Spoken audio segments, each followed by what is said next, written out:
જ્યાં શિસ્તની વાતો થાય, શિસ્તના ઉદાહરણો અપાય, સુશાસનની વાતો થાય, ત્યાં અંદરો અંદરની ખેંચતાણ પણ હોય જ છે, જે બહાર ભાગ્યે જ દેખાય.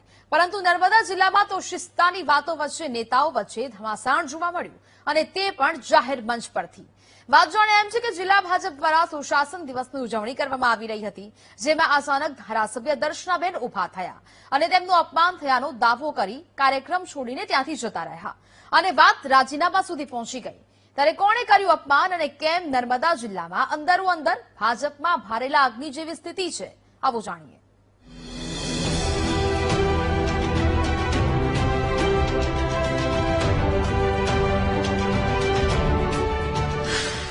સુશાસનની ઉજવણીમાં શિસ્ત ભૂલાયું.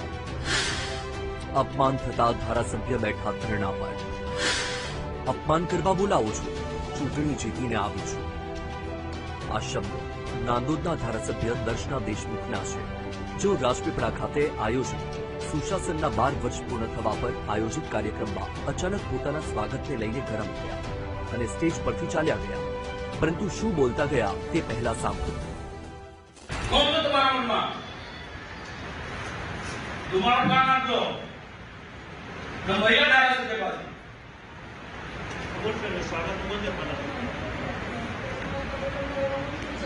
ऐसा जेडे पड़े ने बोला ना सर અહીંયા અપમાન કરવા માટે ધારાસભ્યને રાખો છો મહિલા ધારાસભ્ય છે આવ નહીં કરો ભાઈ આવી રીતે ભારતીય જનતા પાર્ટીની સ્થિતિ બદલાશે કાશી મેં સાહેબ ફરક કરીને સ્વાગત માટે તો સ્વાગત માટે અહીંયા પૂરા નથી કઈ નથી સ્પેશિયલ ગુના બનાયા છે એ નામ શું કરે બોલાવો છો અહીંયા ગાડી એવા સમાજના અપમાન કેવું કામ કરે આદિવાસી સમાજના અમારા અધ્યક્ષ હોય ત્યારે આદિવાસી સમાજનું તમે વચ્ચેના બોલ સમાજ આગળ ત્યારે પછીને અપમાન કરવા માટે અહીંયા બોલાવો છો ના સાહેબ તમે પ્રભારી મંત્રી છો ને તમે જુઓ છો સવારથી કાર્યક્રમ કેવી રીતના ચાલી રહ્યા છે અમારું અપમાન કરવા માટે બોલાવો છો તમે વ્યવસ્થા માટે આ ચૂંટણીમાં જીતાઈને આવેલી છું કોઈ ઉપરથી પેરાગ્લાઇડિંગ કરી નથી આવ્યું અહીંયા મારા વિસ્તારના અધ્યક્ષ છે મારા આદિવાસી મોરચાના અધ્યક્ષ છે ના સાહેબ આભાર આપનો થેન્ક યુ આપે મારા માટે લડ્યા એના માટે. જિલ્લા ભાજપ પ્રમુખ નીલ રાવથી નારાજગી. અગાઉ સાંસદને પણ નીલ રાવ સાથે થઈ હતી બબાલ. વાત એવી હતી કે કાર્યક્રમમાં સ્થાનિક મહિલા ધારાસભ્ય દર્શના દેશમુખનું યોગ્ય સ્વાગત કરવામાં આવ્યું ન હતું અને પ્રોટોકોલ જાળવવામાં આવ્યો ન હતો. સતત થઈ રહેલી ઉપેક્ષાથી નારાજ થઈને ધારાસભ્ય અધવચ્ચે જ કાર્યક્રમ છોડીને ચાલ્યા ગયા હતા.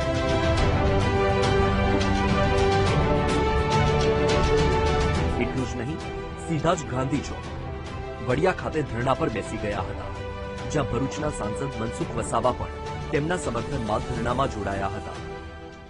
જાહેરમાં એમણે આ વાત કરી અને પ્રોટોકોલ પ્રમાણે ધારાસભ્યએ આ પ્રબુદ્ધ નાગરિક સંમેલનમાં બોલવાનું નથી એવી સૂચના જિલ્લા પ્રમુખની હોવાથી મારું નામ પણ કહેવામાં નહીં આવ્યું અને આથી મનસુખભાઈ વસાવા જ્યારે સભાને સંબોધિત કરવા માટે ઉભા થયા અને આ બધી આખી ઘટના માન્ય પ્રભારી મંત્રી શ્રી, માન્ય પ્રભારી શ્રી, માન્ય સાંસદ શ્રી અને એસટી મોરચાના અધ્યક્ષ શ્રી ગણપતભાઈ વસાવાની હાજરીમાં થયું છે. મારા મોટા બેન છે દર્શનાબેન, અને કયા ભાઈ બહેનોનો ઝઘડો નહીં થતો હતો.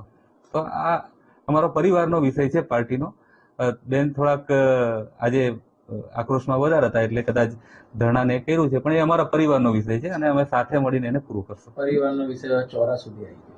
હા, પણ અમે સાથે બેસીને પૂરા કરશું. ક્યારેક એવું થાય છે. અહીં બેને વાતમાં સ્થાનિક સ્વરાજ્યની ચૂંટણીમાં હાર પાછળનો દોષનો ટોપલો પણ નીલ રાવ પાછળ ઢોળી દીધો, કારણ કે નર્મદા જિલ્લા પંચાયત પર આપે કબજો કર્યો.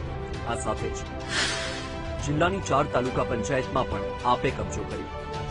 સીધી રીતે ભાજપના ગઢમાં આપે પોતાના મૂળિયા જમાવવાનું શરૂ કર્યું, જેનો દોષ અહીં ધારાસભ્ય જિલ્લા પ્રમુખ પર ઢોળી રહ્યા છે. જોકે જિલ્લા પ્રમુખ વિવાદમાં પહેલી વખત આવ્યા હોય તેવું પણ નથી. આ પહેલા પણ સાંસદ સાથે ખેંચતાણને લઈને વાત ગાંધીનગર સુધી પહોંચી હતી.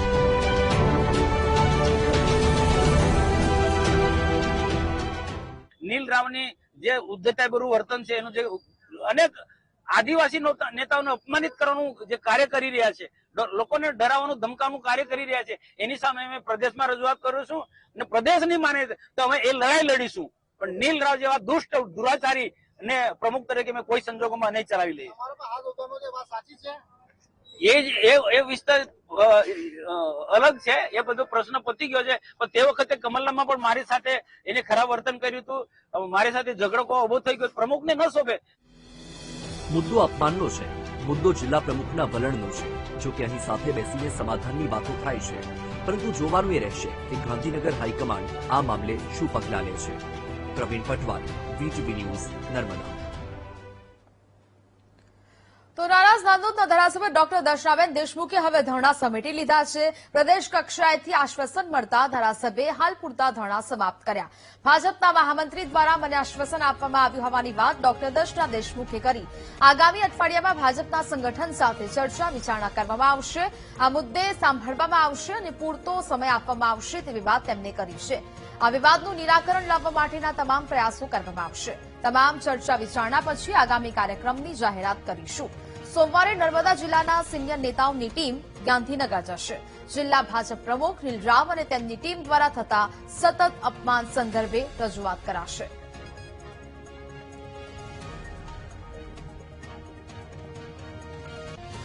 અનુસંધાનમાં આજના જે સવારથી 11 વાગ્યાથી અત્યાર સુધીમાં જે ધરણાનો જે આ કાર્યક્રમ ચાલ્યો છે તે આજના દિવસ પૂરતો એને પૂરો કરવામાં આવે છે. અને ભારતીય જનતા પાર્ટીના મહામંત્રી દ્વારા એક આશ્વાસન આપવામાં આવ્યું છે કે આવનારા દિવસમાં, આવતા વીકમાં ભારતીય જનતા પાર્ટીના સંગઠન સાથે ચર્ચા વિચારણા કરીને આ મુદ્દે જે પણ કંઈક નિર્ણય કરવામાં આવશે એના માટે પૂરેપૂરો સમય આપવામાં આવશે અને સાંભળવામાં પણ આવશે. અને સર્વે આ વિસ્તારના જે પ્રતિષ્ઠિત નાગરિકો છે, ભારતીય જનતા પાર્ટીના સંનિષ્ઠ કાર્યકર્તાઓ છે, એ કાર્યકર્તાઓની સાથે અને બધી જે બહેનો આ ભારતીય જનતા પાર્ટી સાથે જોડાયેલી છે એ સૌને સાથે રહીને આદિવાસી સમાજના જે અગ્રણીઓ છે એ અગ્રણીઓને પણ સાથે લઈને જ્યારે સાંભળવામાં આવશે અને આ વાતનું નિરાકરણ કેવી રીતના લાવવામાં આવે એ માટેના તમામ પ્રયત્નો કરવામાં આવશે. અને ત્યારબાદ અમે પછીના કાર્યક્રમો શું આપવાના એ અંગેની અમે ચર્ચા કરીશું.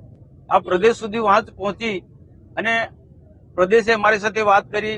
પાર્ટીના ઘણા બધા વરિષ્ઠ લોકોએ પણ બેનને સમજાવ્યા કે પાર્ટીમાં જે પણ ઘટના ઘટી છે અત્યાર સુધી જે જિલ્લાના જે વરિષ્ઠ આગેવાનો જે છે કે જે પાર્ટી જે ઉભી કરનારા લોકો જે છે એવા લોકોને કંઈક ને કંઈક રીતના અવગણના થાય છે, અપમાન થાય છે. એ બધી જ બાબતની ચર્ચા કરવામાં આવશે. અને હાલ પાર્ટીના ઘણા બધા આજના કાર્યક્રમો છે, એવા અલગ અલગ પ્રકારના કાર્યક્રમો પાર્ટીના વરિષ્ઠ લોકો એમાં જોડાયેલા છે. એટલે આવતા સોમ કે મંગળવારે અમને બોલાવશે. બધા પ્રતિષ્ઠિત આગેવાનો એક પ્રતિનિધિ મંડળ પ્રદેશમાં જશે અને અમારી જે પણ કોઈક રજૂઆત છે ને નીલ રાવ જિલ્લા પ્રમુખ અને આખી ટીમ દ્વારા જે રીતના પાર્ટીના સિનિયર લોકોનું સતત ને સતત અવગણના થતી રહે છે, બધા જ પુરાવા